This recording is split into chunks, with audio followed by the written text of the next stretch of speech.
Bonjour, je m'appelle Isabelle Simler, donc je suis auteure illustratrice pour la jeunesse.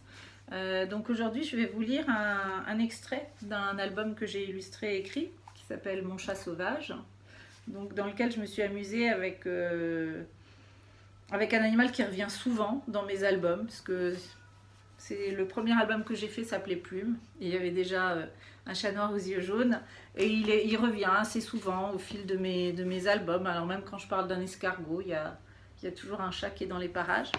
Et donc dans ce petit album-là, je me suis intéressée de plus près à cet animal qu'on connaît très bien, qui nous est très familier et en même temps qui a toujours une part qui nous échappe un peu. C'est ce qui me plaît bien chez cet animal, c'est qu'il y a une part très contradictoire chez lui. C'est à la fois un animal qui nous est très proche, familier, qui est très câlin, qui est très pâteau, qui peut être très oisif, et en même temps, il y a une part de lui qui reste très sauvage et qui le caractérise comme un prédateur assez féroce.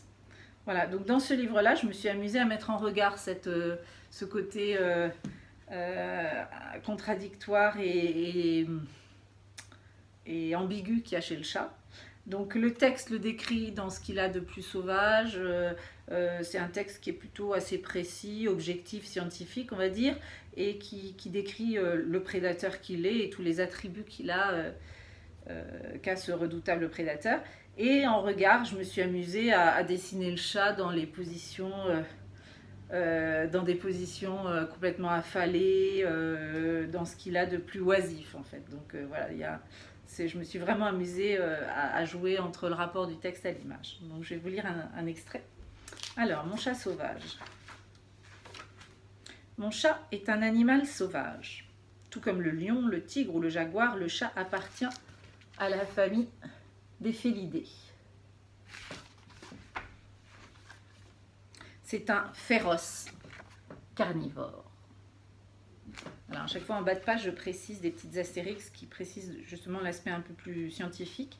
Donc son nom scientifique, c'est Felis sylvestris catus, qui chasse pour sa survie. Il déchire ses proies grâce aux muscles puissants fixés aux parois de son crâne.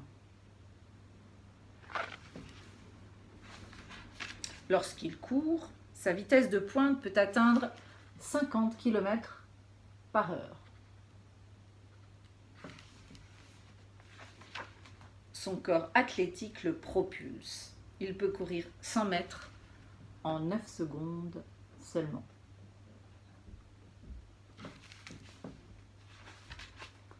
Tout en souplesse et en élasticité. Ses muscles contractiles se raccourcissent ou s'étirent selon les circonstances.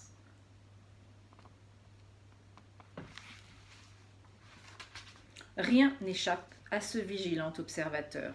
Son champ de vision est large de 287 degrés.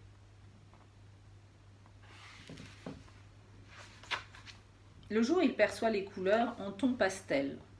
Il voit surtout le jaune et le bleu et ne distingue pas le vert du rouge.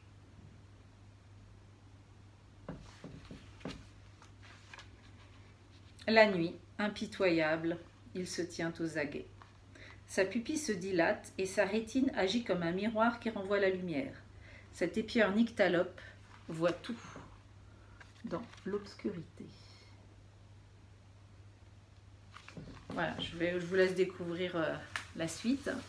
Et peut-être je vais vous dire quelques mots sur ma façon de travailler. Et pour ça, je vais peut-être m'appuyer sur mon tout dernier album qui s'appelle Vertige. C'est un album dans cet album qui est un album qui se passe à la campagne. C'est une grande promenade à la campagne et on va suivre une coccinelle qui cherche l'endroit idéal où pondre ses œufs. Alors elle pense à chaque fois avoir découvert le bon coin, un endroit tranquille où elle pourrait être seule et pour pondre ses œufs. Et en fait, à chaque fois, il se trouve qu'il y a des animaux, enfin des insectes caméléons qui sont cachés dans le décor et qui viennent la surprendre et la chasser. Donc voilà, au fil du livre, elle est en quête de cet endroit idéal. Donc pour faire un album comme ça, la première chose que je fais au départ, c'est que je fais beaucoup de croquis. Beaucoup de croquis. Donc en l'occurrence pour cet album, j'ai passé beaucoup de temps à dessiner la coccinelle sous tous les angles. Parce qu'une coccinelle, ça paraît assez simple à dessiner. Hein. Ce n'est pas un animal qui est très compliqué à dessiner, surtout si on le voit d'au-dessus. Parce que c'est un ovale avec des points et une tête, c'est une forme assez simple. Par contre, à partir du moment où le petit coléoptère commence à ouvrir ses ailes, ben là ça se complique. Parce que, alors elle a une double paire d'ailes, une première paire d'ailes qui sont ses élytres, donc c'est ses ailes qui sont faites dans la matière de sa carapace, donc des ailes rouges à pois. Et en dessous de ses ailes, elle a une deuxième paire d'ailes qui se déploie, qui se déplie, hein, qui est pliée en trois, qui est protégée par ses élytres. Et en dessous, elle a un corps qui est assez compliqué. Donc à partir du moment où elle commence à voler, là, ça se complique un peu. Donc la première phase, c'est déjà d'essayer de bien comprendre comment est faite cette coccinelle, parce que je suis dans une démarche qui est quand même relativement naturaliste, même si j'amène une part de fiction dans mes albums. Le point de départ, c'est vraiment l'observation de la nature. Et c'est en observant, en rentrant dans les détails de ce que j'observe, que je vais trouver le chemin pour aller vers la fiction. Donc le point de départ, c'est beaucoup d'observation et c'est beaucoup de croquis. Alors voilà, c'est des croquis. Alors je travaille beaucoup au crayon de couleur pour mes croquis.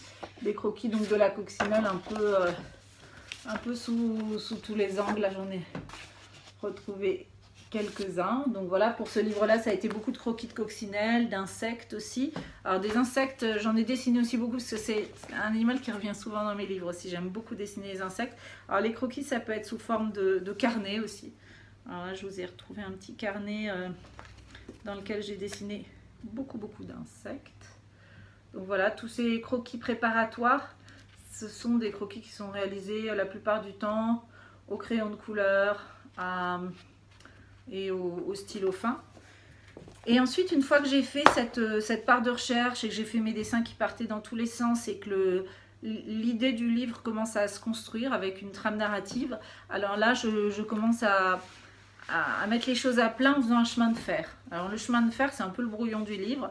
Je vais prendre des grandes feuilles, dessiner des cases sur ces grandes feuilles et commencer à réfléchir à tout ce que j'ai envie de mettre dans ce livre. Donc je vous ai sorti mon dernier chemin de fer, donc celui qui correspond au livre Vertige. Et donc vous pouvez voir, donc il tient sur 3 feuilles, ce chemin de fer. Et donc je dessine toutes les cases du livre de la première à la dernière page en imaginant, en mettant en place toutes les grandes idées, toutes les grandes lignes du livre, donc les compositions de chaque image, le texte qui vient se placer sous la forme de petits papiers que je colle, que je déplace, que je réécris, que je recolle. Voilà, c'est vraiment à cette étape-là que tout se met en place. Donc il peut y avoir plusieurs épaisseurs, c'est un petit côté brouillon comme ça, parce que c'est vraiment une phase de recherche, hein, ça n'a pas besoin d'être joli, c'est vraiment fait pour poser les grandes lignes. Et une fois que j'ai fait le chemin de fer, là je vais commencer à travailler sur les grandes images du livre. Et alors ces illustrations dans le livre, je vais changer d'outil et je vais dessiner avec une tablette graphique. Alors c'est la même manière de dessiner qu'avec le crayon de couleur, mais la tablette graphique va me permettre de gagner encore en précision. C'est-à-dire je vais utiliser une pointe vraiment très très fine pour pouvoir dessiner avec encore plus de finesse qu'avec mes crayons de couleur. Et je vais pouvoir rentrer dans le détail de mes dessins.